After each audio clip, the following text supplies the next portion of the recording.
Olá pessoal, tudo bem? Vamos dar sequência então às nossas aulas de redação. E na aula de hoje, então, nós vamos já começar a estudar a teoria da produção textual, tá?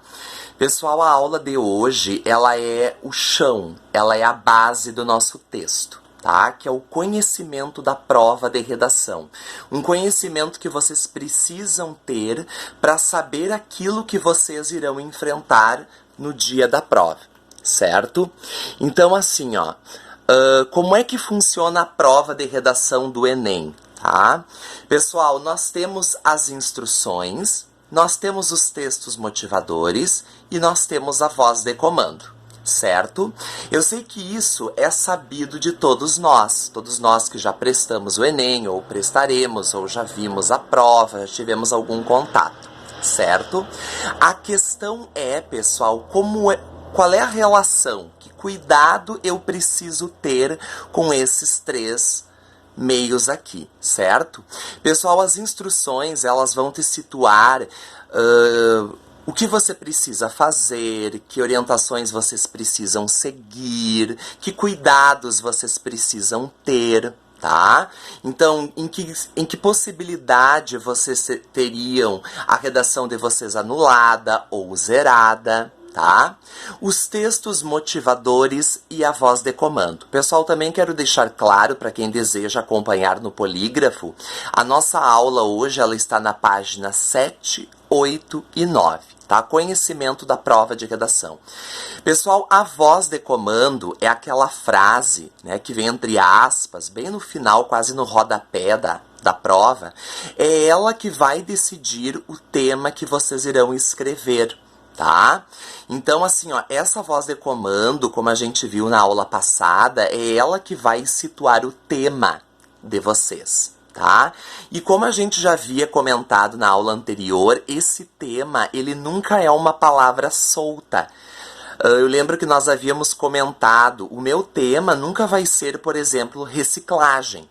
Ou vai ser, então, a importância da reciclagem, ou vai ser, então, a necessidade de se debater sobre reciclagem, né? Os desafios da reciclagem na sociedade brasileira, certo? E o que acontece? Por que é importante ter essa noção, pessoal? Porque às vezes a voz de comando, ela pode conter uma frase, uma estrutura frasal mais complexa.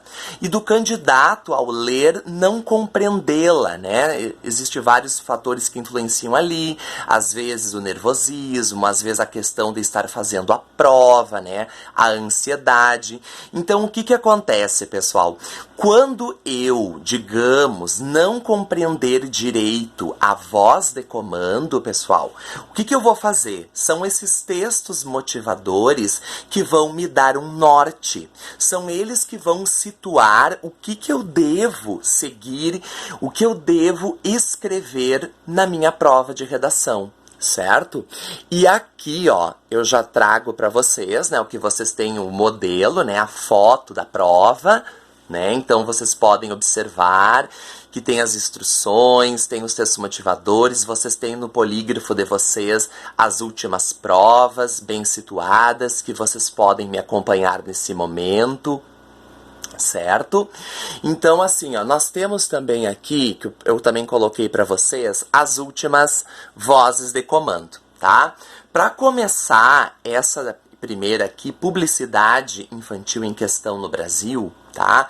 Eu lembro quando a prova foi essa voz de comando, foi o tema, nós tivemos muitos alunos, muitos candidatos que acabaram zerando a prova. Por quê?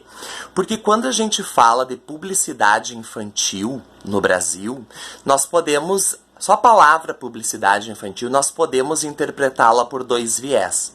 A primeira, né, é uma publicidade sendo voltada ao público infantil, ou a criança ela é um objeto em que realiza a publicidade infantil. Então, o que acontece? Na prova, quem escreveu, né, a criança sendo um objeto que divulga, que propaga a publicidade infantil, acabou zerando a redação.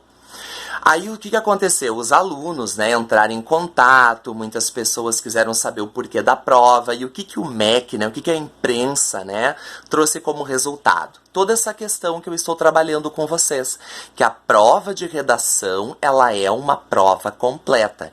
Então ali, se a voz de comando não te deixou claro a situação que você vai escrever, são os textos motivadores que lhe dão um norte.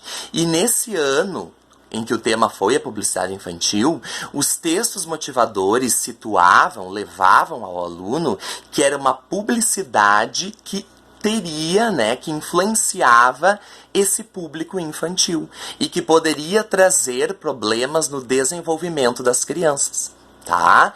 Então, pessoal, olhem só, observem bem toda essa questão de saber conhecer a prova, de ter base da voz de comando e dos textos motivadores, tá? Pessoal, sempre cuidem, né? Essa questão, então, que a voz de comando, ela não vem só em uma palavra, né? Nós podemos ter geralmente em questão. Aqui nós temos a persistência da violência contra a mulher na sociedade brasileira. Então não adianta só falar de violência, tá? Nós temos que situar a persistência. Por que persiste? Se uma coisa existe, né? Ou perdão, se uma coisa persiste, é porque então ela já existe faz um tempo. Então eu preciso, quando diz persistência de alguma coisa, situar alguma coisa histórica no meu texto.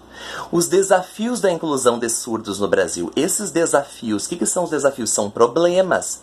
Que problemas hoje impedem a inclusão de surdos na sociedade brasileira, no Brasil? Certo?